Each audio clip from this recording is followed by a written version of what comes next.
Oestrogen కి ఎంత ఉంటే టెస్టోస్టెరాన్ కి ఎంత ఉండాలి? ఇది తెలుసు కదా సినిమాలో డైలాగ్ భయ్యా. తనకి అంతుంటే మనకి తక్కువ.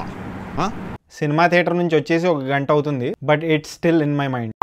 హాయ్ గాయ్స్, తెలుసు కదా సినిమా కూడా చూస్తాను భయ్యా. Siddhu Jonnalagadda is back to his core strength అన్న ఫీలింగ్ అయితే కలిగింది ఈ సినిమా చూసాక. సిద్ధు జొన్నలగడ్డ కోర్ స్ట్రెంగ్త్ ఏంటి? నా పరంగా Siddhu Jonnalagadda core strength is his dialogues and meaningful relevance ఉన్న కాన్వర్సేషన్స్. తెలుసు కదా సినిమాలో చాలా కాన్వర్సేషన్స్ ఉన్నాయి భయ్యా, అండ్ ఆ కాన్వర్సేషన్స్ రిలవెంట్ గా అనిపించే అండ్ నచ్చాయి కూడా. వైవా హర్ష ఇంకా సిద్ధు జొన్నలగడ్డ మధ్యలో కాన్వర్సేషన్, రాశి ఖన్నా ఇంకా సిద్ధు జొన్నలగడ్డ మధ్య కాన్వర్సేషన్, శ్రీనిధి శెట్టి ఇంకా సిద్ధు జొన్నలగడ్డ మధ్యలో కాన్వర్సేషన్ అన్ని బాగున్నాయి భయ్యా. రిలవెన్స్ గురించి వచ్చింది కాబట్టి చాయ్ షార్ట్స్ వాళ్ళ యాప్ లో ఒక కొత్త సిరీస్ చూస్తాను భయ్యా. లాస్ట్ కపుల్ ఆఫ్ వీక్స్ నుంచి మీకు రికమెండ్ చేస్తున్నాను కదా సిరీస్లు చూడండి చాయ్ షార్ట్స్ యాప్ లో. Short vertical under 2 minutes 1 episode సిరీస్లు. ఈ వారం కూడా ఒక చాయ్ షార్ట్ సిరీస్ రికమెండేషన్ తో వచ్చేసాను భయ్యా. దాని పేరే మిడిల్ బెంచ్ రవి. చాలా రిలవెంట్ సిరీస్, చాలా రిలేటబుల్ స్టోరీ, టెక్నికల్ ఆస్పెక్ట్స్ బాగా నచ్చాయి భయ్యా నాకు. ఈ సిరీస్ కాన్సెప్ట్ ఏంటంటే భయ్యా, ఒకడికి చాలా ఫియర్స్ ఉంటాయి తన లైఫ్ లో, వాటిని ఓవర్కమ్ చేయడానికి వాళ్ళ క్లోజ్ వన్స్ ఎలా హెల్ప్ చేశారు అండ్ తన ఫియర్స్ ని ఓవర్కమ్ చేసి తన మాక్సిమం పొటెన్షియల్ కి ఎలా రీచ్ అయ్యాడు అనేది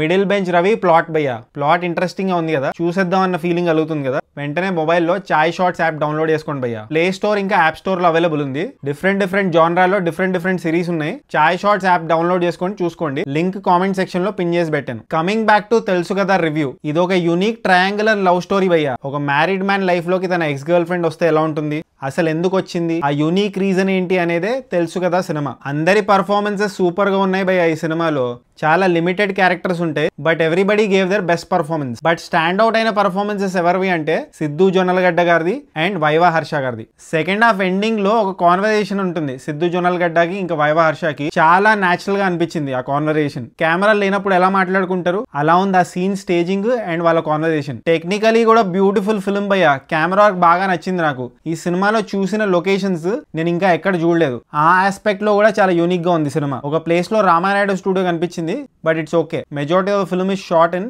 new locations and hero heroine styling, costume design కూడా బాగా నచ్చింది. ఇప్పుడు నెగటివ్స్ విషయానికి వస్తే భయ్యా, సెకండ్ హాఫ్ లో సినిమా ఏ డైరెక్షన్ లోకి వెళ్తుంది అనే థాట్ వస్తుంది. Songs could have been better భయ్యా. ఒక్క సాంగ్ బాగుంది, మల్లిక గంధ సాంగ్ బాగుంది, అండ్ బ్యాక్గ్రౌండ్ స్కోర్ కూడా it could have been better అన్న ఫీలింగ్ వచ్చింది నాకు. అండ్ ట్రీట్మెంట్ కూడా ఏ సెంటర్ ట్రీట్మెంట్ లాగా ఉంటుంది భయ్యా, స్ట్రిక్ట్లీ ఫర్ మల్టీప్లెక్స్ ఆడియన్స్ లాగా ఉంది. నాకైతే ఇది ఒక నెగటివ్ అనిపించలేదు, బట్ ముందే డిస్క్లైమర్ ఇస్తున్నా. ఇప్పుడు మీ పిజ్జా స్టోర్ కి వెళ్ళి మాస్ బిర్యానీ అడిగితే ఎలా ఉంటుంది, చాలా బాగోదు కదా. సో ఎక్స్పెక్టేషన్ సెట్ చేస్తున్నా. అండ్ కొన్నిసార్లు మీరు పిజ్జా తిందామనే ఎక్స్పెక్టేషన్ తోనే వెళ్తారు, కానీ అక్కడ పిజ్జా బాగుండదు. కానీ ఈ పిజ్జా బాగుంది. తెలుసు కదా is well done pizza. So taking, making, staging అన్ని మల్టీప్లెక్స్ సినిమా లాగా ఉంటుంది, అంటే ఏ సెంటర్ మూవీ. ఓవరాల్ తెలుసు కదా is a different attempt. Fresh concept తో వచ్చిన మూవీని చూశాను. After the movie Jack Siddhu ఒక మంచి మూవీతో వచ్చాడు అన్న ఫీలింగ్ అయితే కలిగింది. అందుకే ఈ సినిమాకి నేను ఇచ్చే రేటింగ్ 2.83 టమాటోస్ భయ్యా. ఒకవేళ మీరు ఈ సినిమా చూస్తుంటే మీరేం టమాటో ఇస్తారో కామెంట్ చేయండి. అండ్ జస్ట్ ఇన్ కేస్ ఇంకా సబ్స్క్రైబ్ చేసుకోకపోతే